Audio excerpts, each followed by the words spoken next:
Ouvir falar de santidade é algo que é muito recorrente na vida do cristão.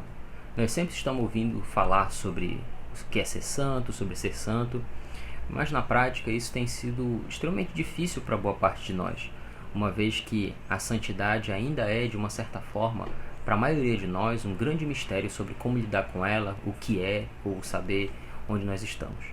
Então hoje nós vamos falar sobre uma vida exemplar de santidade, de acordo com a primeira carta de Pedro.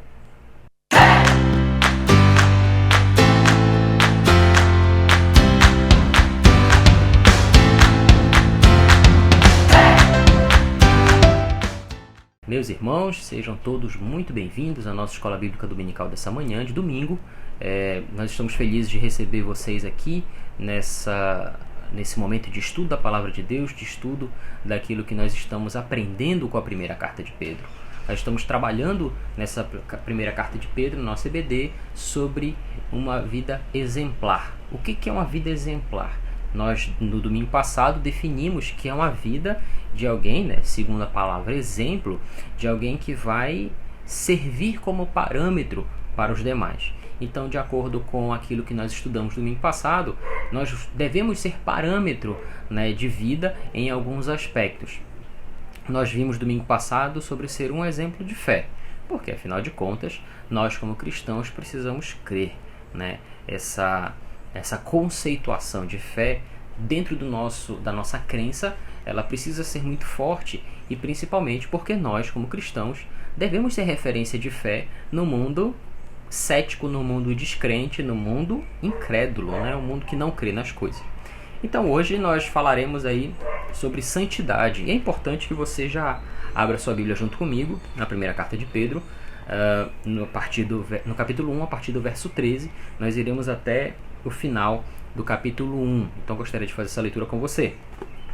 Portanto, estejam com a mente preparada, prontos para agir. Estejam alertas e ponham toda a esperança na graça que será dada a vocês quando Jesus Cristo for revelado.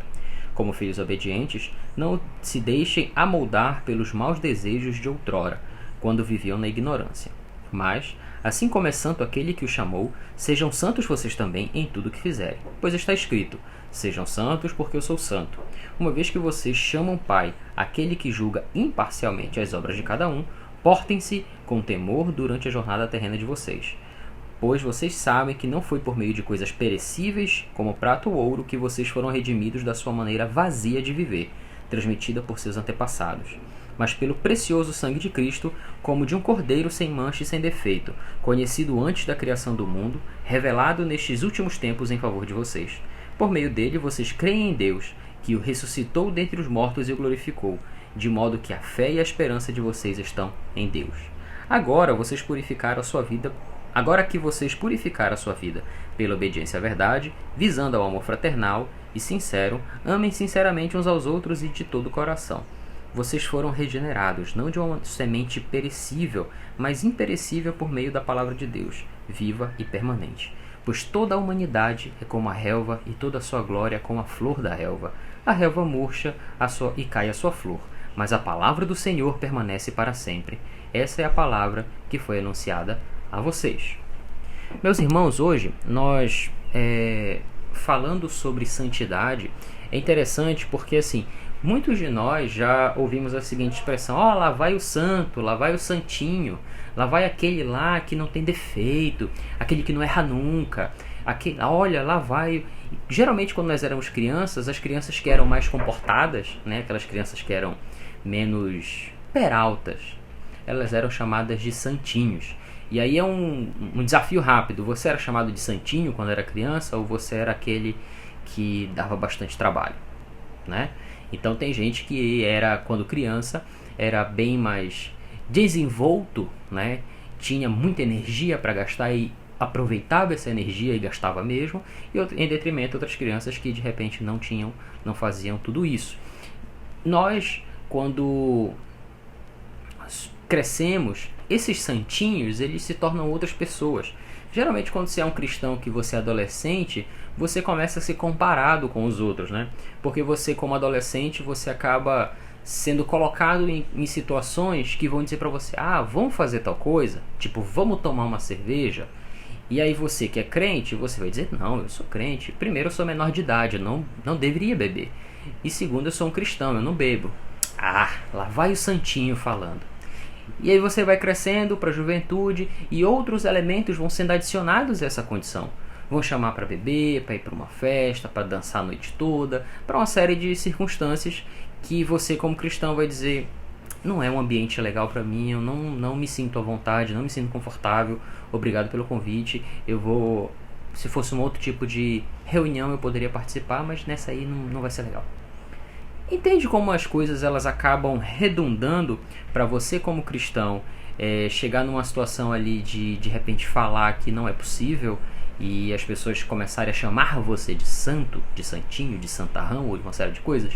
Então isso, quando nós vemos essa realidade em nós, quando nós somos colocados como se fôssemos um elemento diferencial em relação às outras pessoas, porque a gente acaba se comparando de uma certa forma o tempo todo, então isso é um bom sinal. É um bom sinal porque pode ser que o seu parâmetro de atitudes ele esteja mais alinhado com a Bíblia do que necessariamente a maioria das pessoas, que provavelmente é o que vai acontecer, do que a maioria das pessoas com as quais você convive. Eu citei alguns exemplos, eles não são únicos, eles não são exemplos últimos, tá? Então você vai ter diversos exemplos em circunstâncias, eu citei algumas coisas aí que são bem corriqueiras, mas isso também não necessariamente quer dizer que o fato de você não ir a determinados lugares apenas, que significa que você seja uma pessoa santa. Então existem alguns elementos que precisam ser bem amarrados. A definição do santo é importante. Os dois termos usados basicamente na Bíblia para a palavra santo são termos que basicamente dizem o seguinte, que é uma pessoa separada para um propósito específico, ou num sentido talvez ali mais estricto, mais estrito, ele é alguém que Deus separa para si, que ele não pertence mais à esfera do mundo como uma pessoa dominada pela esfera do pecado, dominada pelo mundo, mas aí quando eu falo mundo, eu englobo todos esses aspectos: cultura, ciência, comportamento, atitude, todas essas coisas. Não existe mais um domínio disso sobre aquele que é santo. Então o santo ele é alguém que ele é separado. Ora, mas Estevão, se você está dizendo que o santo é o separado, então quer dizer que eu não vou mais me envolver com as pessoas? Não é isso que eu estou dizendo. O que eu estou dizendo é que você passa a ter uma vida que ela vai ser destacada dos demais. Isso é ser santo. Você vai demonstrar na sua vida que você é destacado porque você, desde o momento que você crê em Deus, que você aceita Cristo como Senhor da sua vida, que você tem o Espírito de Santo habitando em você, então desse momento você começa o processo de santificação, que nós já conversamos aqui em outras oportunidades. Então esse processo de santificação é um processo contínuo que você vai se tornando uma pessoa mais santa. E se você está se tornando alguém mais santo, isso significa que você está buscando o patamar ou se aproximando no parâmetro, no exemplo de quem Cristo é. Porque você está buscando a excelência do comportamento que seria o comportamento de Cristo. Então o santo ele é alguém que está em processo de santificação e é alguém que foi separado por Deus para algo. Então se perguntarem para você se você é santo, se você crê em Cristo, se você está buscando o tempo todo que Deus controle a sua vida e que o Espírito do Senhor age através de você, sim, você é um santo. Você é alguém separado por Cristo para viver segundo a vontade dele. Eu lembro de uma canção de um ministério, o nome do ministério é legal, Ministério Unção Ágape. E essa canção ela falava, o refrão dela era isso: eu sou santo separado por Cristo, eu sou santo, sou nascido de Deus. Eu sou santo, minhas vestes no sangue lavei. Hoje sou filho de Deus. Então o refrão dessa música falava isso. É de alguém que de fato lava suas vestes no sangue do Cordeiro e que é nascido de Deus, gerado por e para Deus. Ele é regenerado. Esse é o santo. Se você passou por tudo isso que eu citei, então você é um santo. Glória a Deus pela sua vida, você está classificado como um santo. Se você ainda não passou por esse processo, então a gente pode ajudar você nisso. Pode ajudar você estudando a Bíblia com você, pode ajudar você a conhecer a Palavra de Deus e de repente nessa jornada de conhecimento da Palavra de Deus, você pode chegar à conclusão pela fé que Cristo ele é a única maneira pela qual você tem para alcançar o favor do Senhor. Então é basicamente assim que funciona. Tudo isso para definir o que é santidade, ou o que é o santo. Considerando essa definição, Pedro vai trazer nessa sessão, que ela é composta de 2 perícopes, mas que tratam do mesmo assunto, 4 lições importantes para uma vida de santidade, mas uma vida exemplar. Não é uma santidade, e aí eu sempre falo para vocês isso, não se trata de ser apenas ordinário. Né? O que é o ordinário? A despeito do que se trata, o ordinário é aquilo que todo mundo faz, né? Que a média das pessoas é o ordinário, é aquilo que todo mundo vai fazendo. Mas ele não trata nesse nível, ele diz assim, para você ter uma vida de santidade, você tem que superar a média, você tem que ser acima da média. Isso não quer dizer que você vai ser uma pessoa muito melhor que as outras, no sentido de que você merece mais atenção ou não, mas que o fato de que você vai superando a média das pessoas significa que você vai tendo mais intimidade com Deus. Então você vai ser mais servo, você vai ser mais humilde, você vai ser alguém que vai reconhecer mais a sua pequenez. Tudo isso é o inverso do que se prega por aí, né? Muita gente fala, você tem que liberar o seu potencial, você tem que ser mais, você tem que ser um monte de coisa. Não, você tem que ser alguém guiado pelo Espírito de Deus, e aí o Espírito de Deus vai conformar você com essa mentalidade. O importante é a gente ter isso em mente. Nessa sessão, quando Pedro vai escrever, né, ele começa falando nesse texto sobre... ele começa falando no verso 13, portanto. Então a gente já logo entende que ele está fazendo uma conclusão da perícope anterior, que ele estava falando, nós vimos uma parte dela no domingo passado, ele está falando da obra de Cristo. Pedro está fechando essa questão da obra de Cristo.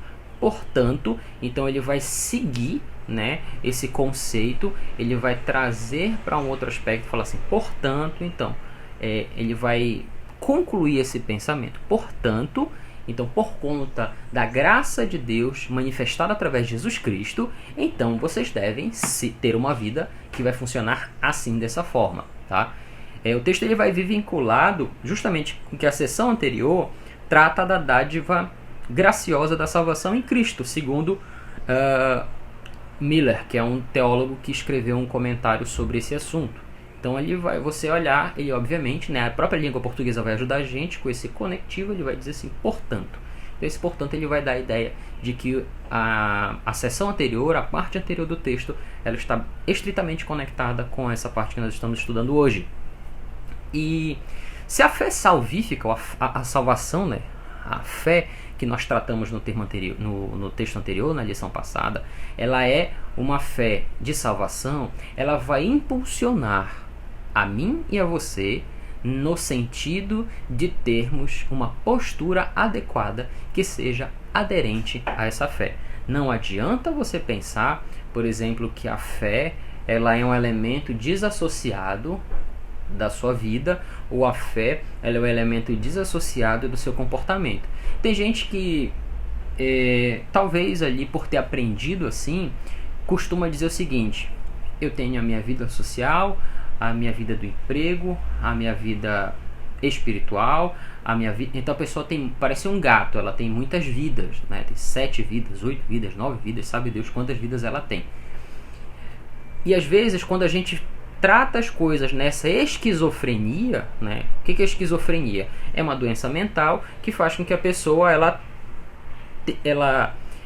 como se ela tivesse diversas personalidades dentro do mesmo corpo. Então um dia ela é o João, na outra ela é o José, na outra, então ela pode ter várias realidades dentro da mente dela. É uma doença psiquiátrica. Essa esquizofrenia, né, de achar que você tem uma vida secular, uma vida religiosa, uma vida espiritual, ela vai às vezes depor contra, principalmente na forma como nós nos comportamos. Por exemplo, eu tenho uma postura na minha congregação, né? Na nossa igreja, por exemplo, eu tenho uma postura dentro da igreja. Mas aí se eu for para o trabalho, eu tenho uma outra postura. Ou seja, você muda completamente o comportamento, isso é um traço de esquizofrenia. Você tinha um comportamento e agora você tem outro. Uma vida religiosa, uma vida no trabalho.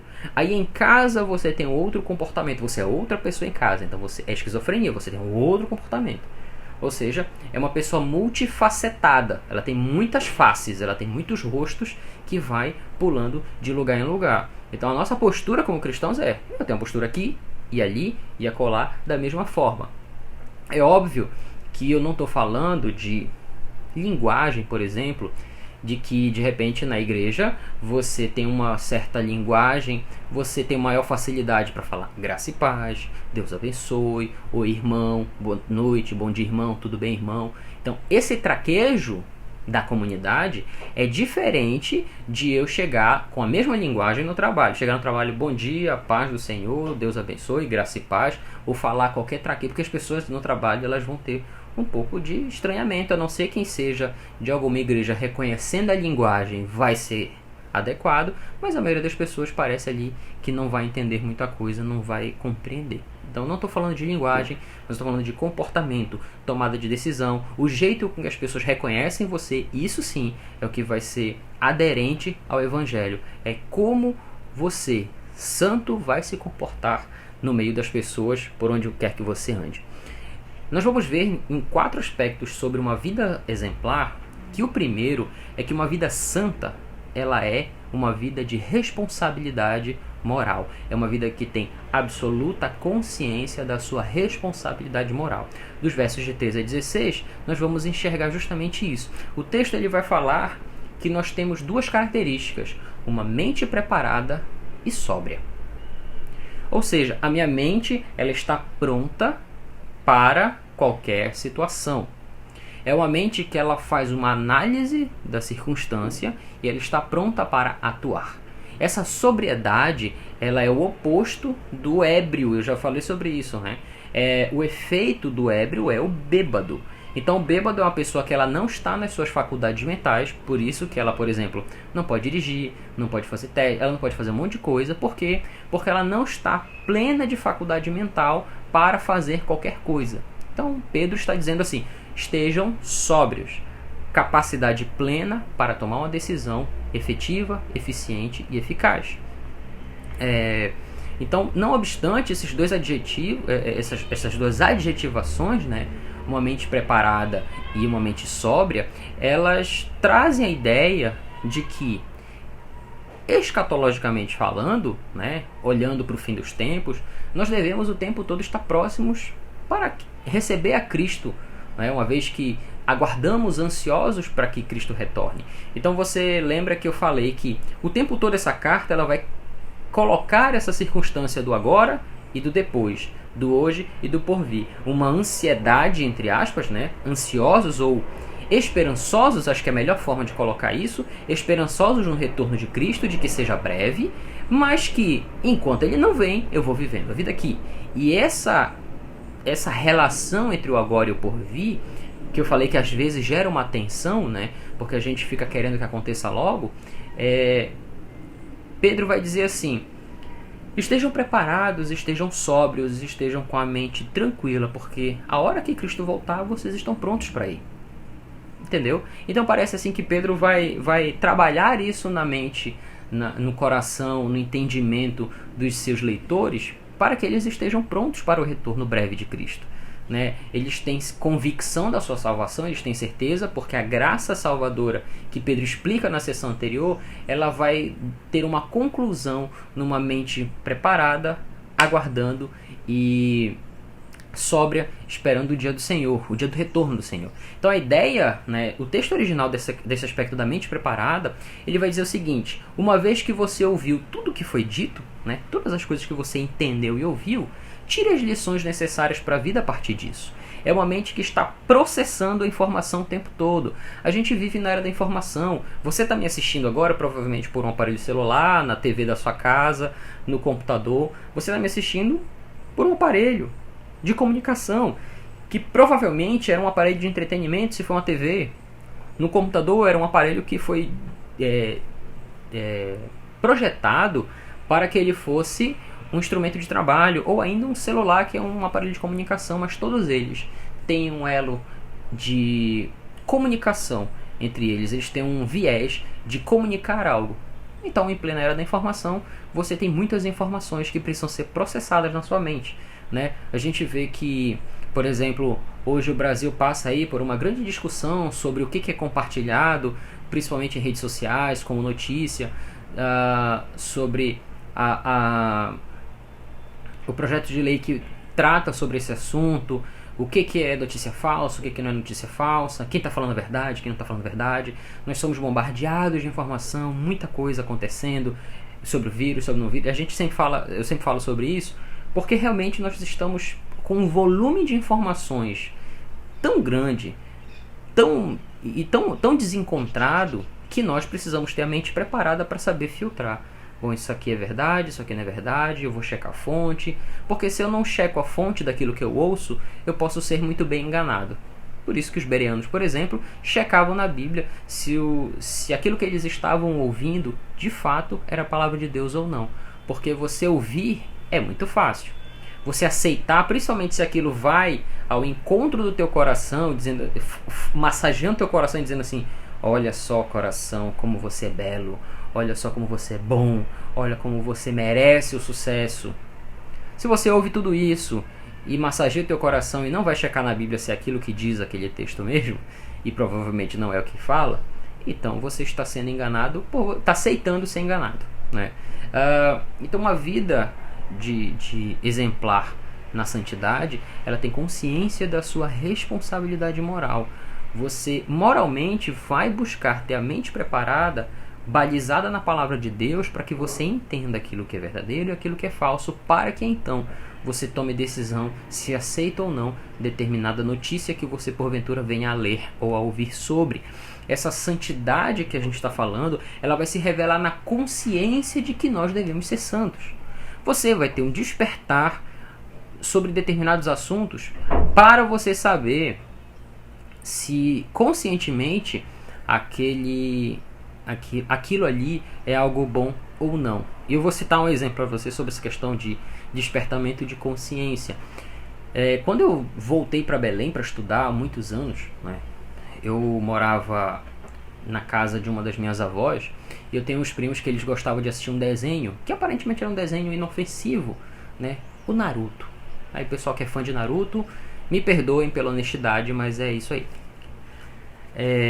E assim, eu como pai, eu não deixo meus filhos assistirem, mas obviamente quem é adulto, quem já tem idade para assistir, assiste e aí tira suas conclusões. Mas eu vou dizer o meu ponto de vista sobre. E aí o desenho, ele conta a história de um mundo dominado por ninjas, e criança adora isso, né? Tem uns desenhos de ninja aí que as crianças gostam. O Estevão, que é o meu filho mais velho, para quem não conhece, gosta bastante. E aí é a coisa do ninja, do lutador, do pulo, do salto, aquela coisa toda. E aí quem é menino que era criança, ou algumas meninas também, gostava dessa coisa do ninja. E esse desenho se desenrola num mundo fantástico, criado, com muitos poderes, muitas coisas, mas a história é de uma criança que tem dentro de si um demônio selado dentro dele. E ele é o herói do negócio. Então você começa a pensar o seguinte: bom, eu como cristão, eu vou falar de mim, né? Eu quero tomar esse cuidado. Eu vou falar que eu como cristão, conscientemente, eu não consigo associar heroísmo, tá, numa circunstância de uma pessoa que tem um demônio vivendo dentro de si. Ainda que seja aprisionado, ainda que seja um personagem lá que demonstra amor pelos amigos, que é dedicado, e uma série de coisas. Mas eu tenho esse conflito. E acho que nós acabamos, como pais e como pessoas, né, nós temos essa dificuldade com diversos assuntos. Eu estou falando desse desenho especificamente porque é um exemplo que é muito recorrente. Eu sempre vejo gente assistindo, mas eu não consigo levar. Tinha um outro filme, por exemplo, que chamava Hellboy. Hellboy é um outro exemplo disso. O herói do filme é um demônio que veio do inferno para a Terra porque abriu um portal. Então ele cresceu aqui na Terra, foi criado como um menino normal, mas ele é um demônio. Ele tem um baita dos chifres, uma mão de pedra que abre um portal para o inferno. umas coisas assim que a gente vai aceitando, sabe? E parece assim que aquilo ali dentro de nós não tem efeito, porque a gente fica um pouco amortecido pela ideia da cultura, da coisa que eu acho legal, da coisa que eu me divirto. Eu não estou dizendo que a gente tem que ser ir para o ascetismo, né? Que é a separação completa da cultura. Não vou mais assistir nada porque tudo tem coisa. Gente, tudo tem um monte de coisa. Eu tenho dificuldade com algumas coisas específicas. Eu queria deixar isso claro para você. Eu assisto filme de super-herói, mas tem algumas coisas que eu realmente não vai. E só para sem alimentar muita polêmica, mas para deixar claro meu raciocínio. Então, às vezes a gente não tem esse despertamento de que a santidade ela vai despertar essa consciência para que nós sejamos santos, para que a nossa mente seja santa, o nosso coração seja santo, os nossos atos sejam santos. Quando nós éramos ignorantes, nós não conhecíamos, nós tínhamos paixões diversas. A gente gostava de muita coisa, nós gostávamos do pecado, nós gostávamos do mal. Eu acho interessante porque Provérbios vai falar: filho meu, se os pecadores quiserem te seduzir, não consintas. Se eles disserem para você, venha, nos apressemos a derramar sangue. Então parece assim, às vezes a gente lê a Bíblia e acha que não, isso não acontece, isso aí deve ser não, isso aí é exagero. Talvez Salomão estivesse... Se naquela época Salomão já escreve um provérbio assim, imagine nos dias de hoje, que a gente vê tantas atrocidades acontecendo, mas a gente não se dá conta porque simplesmente nós estamos amortecidos. A nossa santidade ela chegou naquele nível do eu fui salvo, regenerado, já andei bastante, então algumas coisas aqui eu vou aceitando, né? Porque eu estou no mundo. Nós como cristãos, nós não podemos aceitar tudo como se não fosse nada. Não, tudo bem. Não, tudo bem. Ah, isso aí não tem problema. Ah, isso aqui também não tem problema.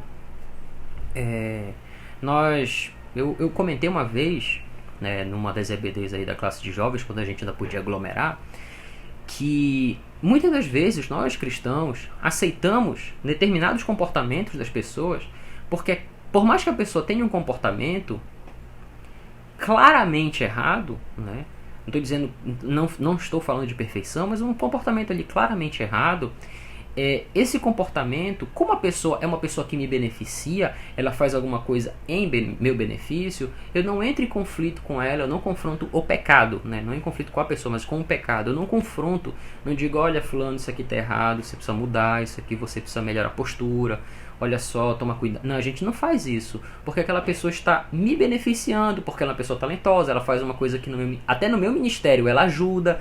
Então por conta disso eu me calo, né? Eu faço vista grossa, eu faço aquela passada de pano para deixar a pessoa ali quietinha. Ela tá me ajudando, ela tem pecado, tá fazendo coisa errada, mas não tem problema, deixa ela ali quietinha, porque ela não vai me prejudicar. Se ela sair, ela me prejudica bastante, se ela deixar de fazer o que ela está fazendo. Então nós precisamos, meus irmãos, ter um despertamento sobre a nossa santidade, porque quando nós éramos ignorantes, nós tínhamos paixões. Elas não deixaram de existir. Essas paixões que nós tínhamos não deixaram de existir, mas elas não devem mais exercer domínio, elas não devem ser prioridade para nós, elas não devem mais nos dominar. O lance do apaixonado é que ele é um cara dominado, né? Quando o cara está apaixonado, ele é dominado por aquilo. Ele só pensa naquilo, ele só fala naquilo, ele só quer vou pegar aqui um exemplo. Tem aqui um Power Ranger, né, lutando contra as forças do mal. Às vezes a gente ganha um brinquedo e a gente se apaixona pelo brinquedo. E a gente só quer saber daquilo. A gente vai pesquisar sobre, saber as histórias, saber quem foi, quem deixou de fazer, onde essa história vai dar. E a gente só fala sobre aquilo, e o assunto é aquilo. A gente se apaixona por uma coisa e a gente só quer saber do boneco, e qualquer que seja o item, né, da nossa paixão, da nossa veneração. A nossa paixão antes de conhecermos a Cristo, independentemente do que seja o objeto, fisicamente falando, era o pecado. Nós éramos apaixonados pelo pecado e o pecado nos dominava. Então, uma vez libertados em Cristo, agora o pecado não mais domina. nada disso deve mais nos dominar. Nós devemos ser libertos do pecado, né? Ainda que continuemos aqui, nós vamos pecar eventualmente, mas isso não deve ser mais uma prática, não é mais constante. A partir de agora, o nosso domínio está sob o Espírito Santo de Deus. Então, quando nós olhamos para isso, né, nós vemos que o proceder da vida do cristão ali vai apontar para a santidade. Filhos de obediência, que é o que o texto vai nos dizer, denota um hebraísmo herdado, né? É uma expressão hebraica, que quer dizer assim, é uma condução imperativa, ou seja, ele está dizendo assim, ó, se você é filho da obediência, ou seja, você é um filho obediente. Se você é um filho da obediência, então você deve ter uma vida que expresse claramente essa condição de filho. Se você declara ser filho de Deus, então você deve ser parecido com o Filho de Deus. Se você declara ser filho de Deus, você deve ter uma vida parecida, similar, que pelo menos lembre a vida do Filho de Deus, que é Jesus Cristo. Então é esse o argumento que Pedro vem trazer sobre santidade, esse despertamento da necessidade, né, da consciência de ser santo, de ter uma vida compatível com a santidade. E aí ele vai fazer a menção no verso 16 do que está escrito lá em Levítico 11, 44, 45, mas principalmente em 19:2. Levítico 19:2 ele vai falar do santo. Sejam santo como ele, como Deus é santo. Ou seja, a santidade do crente, ela deve estar olhando lá para Deus e dizer assim, eu tenho que ser santo como ele é santo, porque a minha vida, ela tem que ser uma vida compatível com o padrão de Deus. O padrão de Deus é aqui e o nosso padrão do pecado é para cá, para baixo, que você não vai ver nesse vídeo. Então a gente tem que, através do sacrifício de Cristo, nós somos justificados, nós somos regenerados, e a vida do crente ela já sobe para o patamar zero ali, porque ele foi perdoado, e aí ele começa uma caminhada de melhoria de vida, de santificação. A ideia é que nós pareçamos isso. Como eu conceituei anteriormente, a palavra hagios no grego e a palavra kadosh no hebraico, elas vão denotar alguém que é separado muito especificamente, segundo o dicionário bíblico Strong.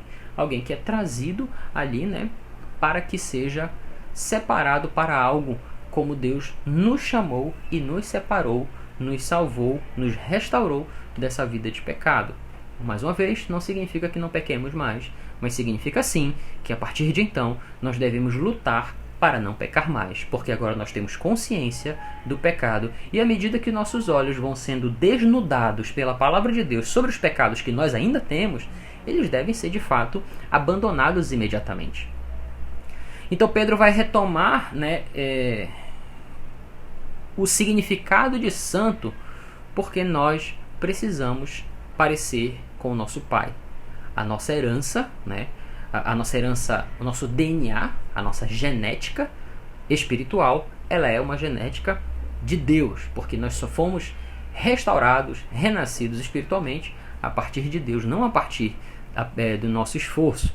Então, em tempos, meus irmãos, de relativização do politicamente correto, de guerra ideológica e até mesmo de agora, mais recentemente, de teologias identitárias, existe agora a teologia da mulher, a teologia negra, a teologia de várias coisas.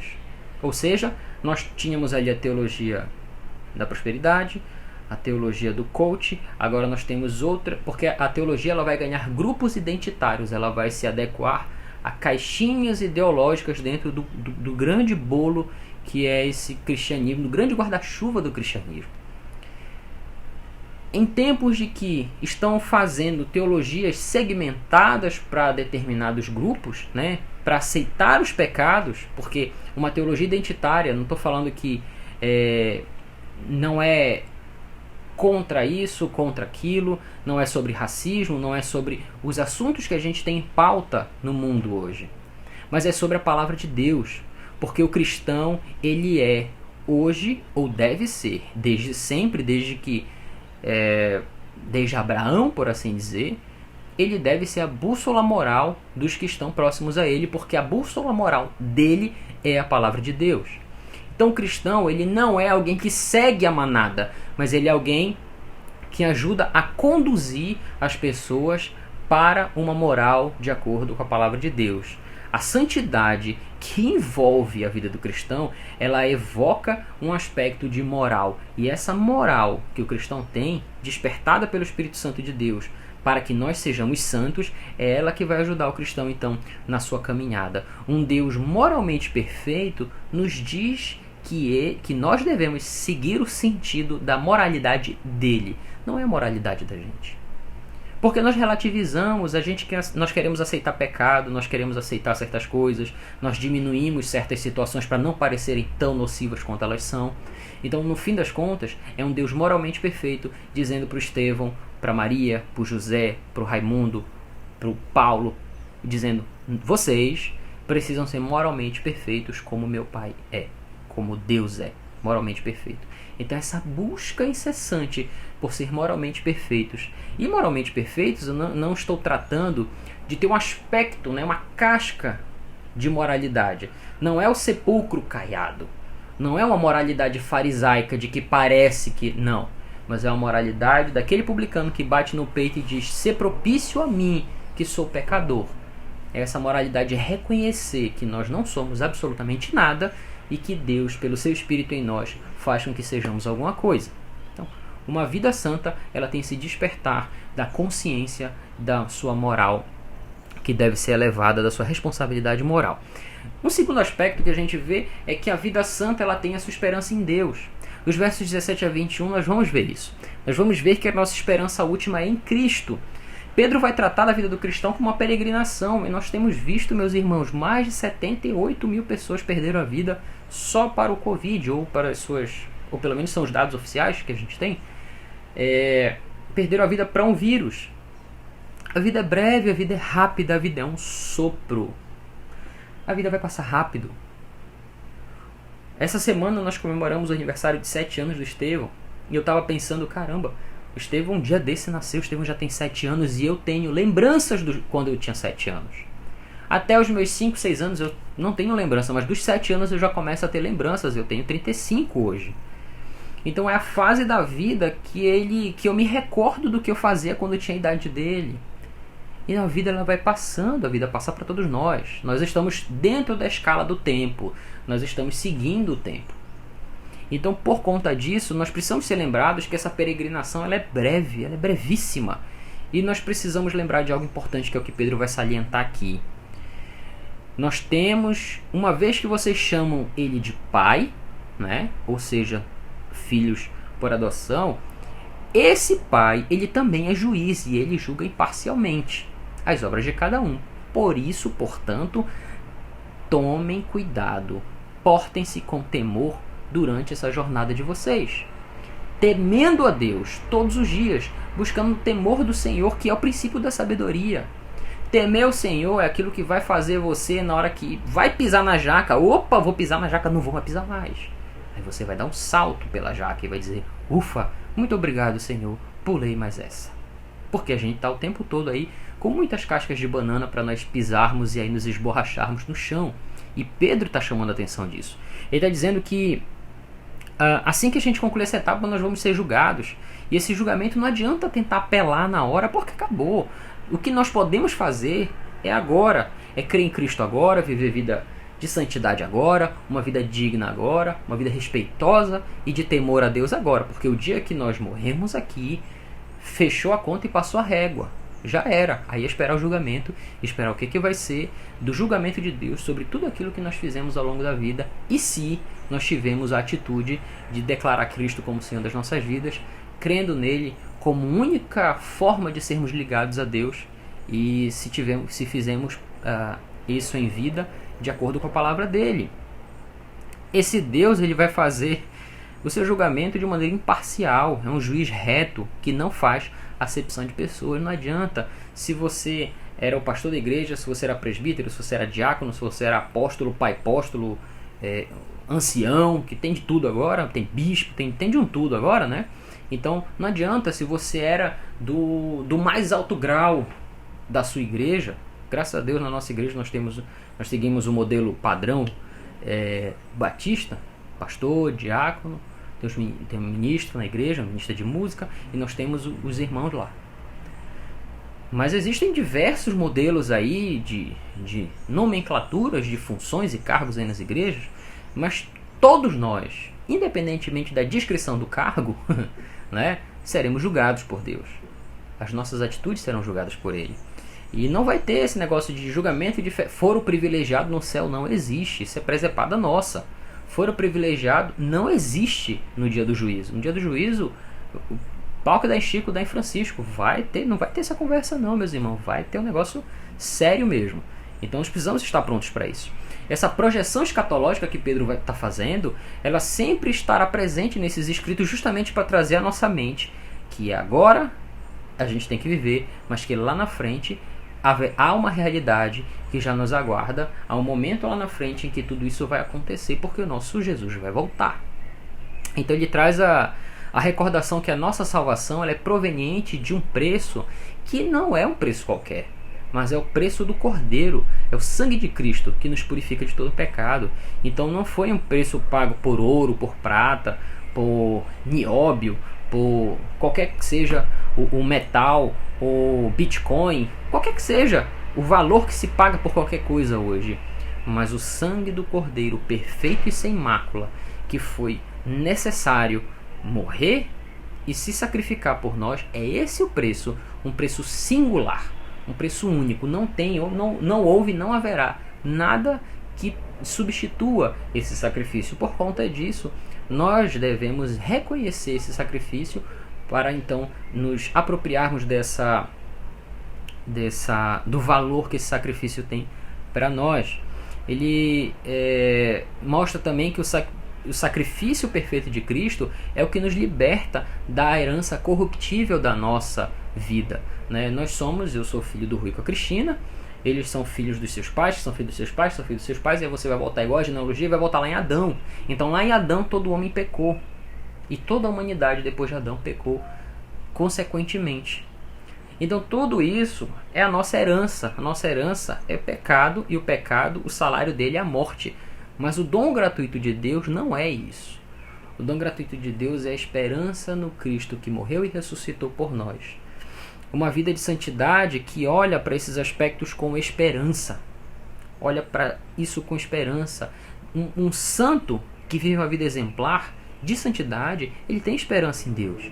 Ele não se deixa abater pelas circunstâncias, mas a esperança dele está no Senhor.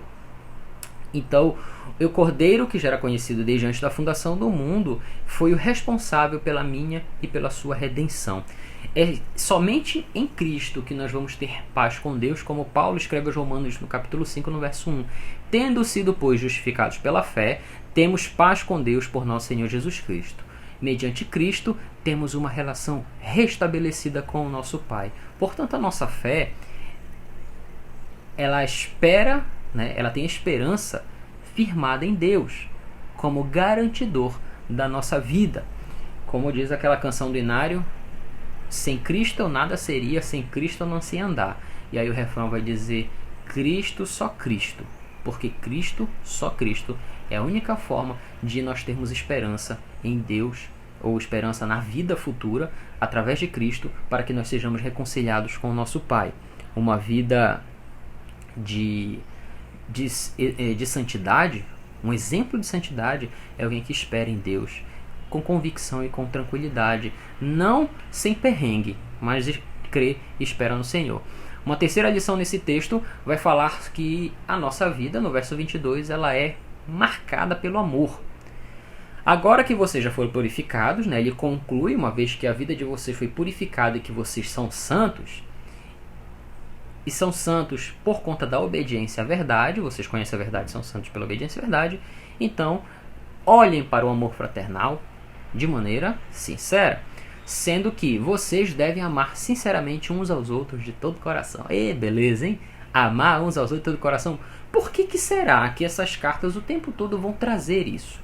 Porque, meu querido, minha querida, não existe vida com Deus fora da comunidade. Não existe vida com Deus fora da congregação. Não existe crente fora da igreja. Se você está fora da igreja, você é, no mínimo, um desviado. Você não é... E tenho receio de falar isso, mas pode ser que você nem tenha sido crente nunca na sua vida. Se você não gosta mais da igreja, se você não gosta mais da igreja porque a igreja tem gente pecadora, porque na igreja o pessoal é isso, porque a igreja o pessoal é aquilo, eu não quero mais saber, você vai pro inferno. Você provavelmente nunca foi salvo. Porque não existe um crente que, por mais difícil que seja a relação, e nós estamos ali, a igreja, por mais que você não ache que seja assim, mas a igreja ela é composta de pecadores, regenerados, mas pecadores, que eles vão errar, eles ainda têm vícios, eles ainda têm algumas paixõezinhas que, como eu falei, às vezes vão aparecendo e a gente precisa largar, mas às vezes a gente não larga, e essa relação entre nós é o corpo de Cristo. Agora, se você não quer estar no corpo de Cristo, eu sinto muito, querido, mas você não faz parte daqueles que vão para o céu. Então a sua condição ela é um pouco mais difícil, que é o que a Bíblia vai falar. Nós precisamos nos amar. E por amor a você que talvez esteja afastado do corpo de Cristo ou nunca tenha ingressado no corpo de Cristo, eu gostaria de dizer, procure ir ou retornar ou conhecer, ingressar no corpo de Cristo. Porque a partir de então você vai ter reveladas essas verdades sobre a sua vida. Se a nossa alma foi purificada, ela foi purificada por obediência à verdade, ela não foi purificada por obediência a uma circunstância qualquer. Se nós obedecemos à verdade, nós devemos amar, é isso que o texto nos fala. É interessante que o sentido do amor ele não é um sentido lato, amplo, né? Não, porque nós amaremos, porque não sei o quê, olha, eu amo todo mundo, esse papo de eu amo todo mundo é papo furado. Não existe isso. A gente precisa amar especificamente as pessoas. Amar aquele lá que eu gosto, ok, isso é fácil. E Jesus fala que um filho amar alguém que te ama é muito fácil. Eu quero ver você amar seu inimigo, aquela pessoa que não vai com a tua cara, que não gosta de ti. É esse daí que você tem que amar, é esse aí que você tem que se relacionar, é esse aí que você vai exercitar o amor. É um sentido de amor de coração. A versão revista atualizada vai falar que o amor ele é ardente, ou seja, é aquele amor que provoca em nós um fogo, uma necessidade do amor pela pessoa. Porque é uma característica de alguém separado por Deus para si, é de alguém que ama, porque Deus é amor. Nós falamos em 1 João, nós falamos em Tiago e voltamos aqui em Pedro a tocar nesse assunto. Se nós queremos ser reconhecidos como discípulos de Cristo, como corpo de Cristo, como crentes em Cristo, nós só faremos isso, conseguiremos isso, se formos reconhecidos pelo amor. Quando as pessoas olharem para nós, devem ver pessoas transformadas por Deus e que exercem o amor. Partimos então do senso indicativo, né? Daquela indicação dizendo, olha, vocês foram alvos do amor de Deus na salvação em Cristo, para o sentido imperativo. Somente quem ama é que de fato está exercendo o seu papel de cristão.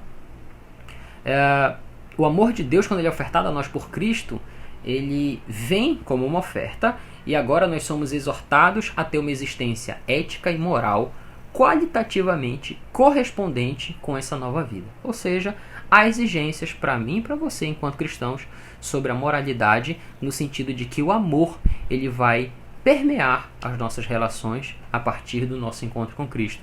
Eu sei que às vezes é difícil.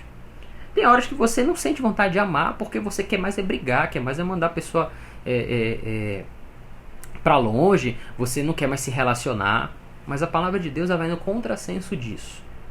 Jesus ele vai em diversas oportunidades falar que nós devemos exercer o amor. E Pedro, como um discípulo próximo que ouviu muito daquilo que Jesus falou, vai dizer, vocês têm que amar ardentemente uns aos outros. Por fim, uma vida santa, ela estabelece, né? A gente falou de esperança, expectativa, mas ela também estabelece a sua confiança plena no Senhor. Nós fomos regenerados não por uma semente perecível. Nós fomos gerados novamente em Deus, agora por uma semente santa. Então, por meio da palavra viva e permanente. E ele vai trazer nisso, né, o texto de Isaías 40, nos versos de 6 a 8, que lá em Isaías é um consolo para o povo. Isaías está dando uma palavra de consolo para o povo. E Isaías diz o seguinte, uma forma de nos dizer que vale a pena confiar naquilo que Deus nos diz é essa. Uma voz ordena, esse é o texto de Isaías 40, versos 6 a 8. Uma voz ordena, clame. E eu pergunto, Isaías perguntando, o que eu clamarei, Senhor? Então Deus diz que toda a humanidade como a relva e toda a sua glória como as flores do campo. A relva murcha e cai a sua flor, quando o vento do Senhor sopra sobre eles. O povo não passa de relva, a relva murcha e as flores caem, mas a palavra do nosso Deus permanece para sempre. Confiar em Deus é confiar nesse tipo de promessa. É você saber que a palavra do Senhor ela não vai passar. Você olha aqui, ó, esse livrinho aqui é o mais vendido de toda a história da humanidade. Ele não é vendido à toa. Ele não é o mais vendido à toa. Porque esse livrinho aqui é através dele que Deus fala com a gente. Nós passaremos, mas esse livro está aqui. Continua a palavra do Senhor falando nos nossos dias. A palavra do Senhor continua viva e eficaz. Continua cortando, tirando, separando junta, medula, trigo de joio, que empresta, que não. Continua fazendo tudo isso. Continua dando vida àqueles que creem, mas também continua condenando aos que não creem. A nossa geração, ela não vem mais dessa semente corrupta, mas ela vem a partir do Senhor. A palavra de Deus quem nos dá a vida, quem nos regenera e quem nos transforma. Porque pela palavra de Deus o mundo foi criado. No princípio criou Deus os céus e a terra. Ele começou, faça-se luz e houve luz. E aí João vai dizer, no princípio era o verbo estava com Deus e o verbo era Deus, o Logos, né? A palavra. A palavra de Deus, meus irmãos, ela é aquilo que nos faz regenerados. A palavra criadora de Deus, a palavra que nos transforma. A palavra de Deus, ela é imutável. Deus não muda de opinião, né? Deus não é homem para mentir, nem filho do homem para se enganar, para se enrolar, para se embananar. Deus não faz absolutamente nada fora da sua soberania e do seu controle. Então é essa palavra de Deus imutável, inerrante e viva que deve ser objeto da nossa confiança diária no nosso estudo, do nosso estudo sincero e do modo de viver nesse mundo caótico em que nós vivemos. Uma vida exemplar em santidade é uma vida de gente que confia no Senhor. Para que a gente encerre, como é que tem sido então a nossa relação de santidade? Nós temos tido uma vida moralmente, segundo a Bíblia. Moralmente, de acordo com a palavra de Deus. Não é moralmente segundo o que você acha, ou o que eu acho. Mas nós temos tido uma vida moralmente alinhada com a palavra de Deus. As nossas atitudes, elas estão alinhadas corretamente com a palavra de Deus.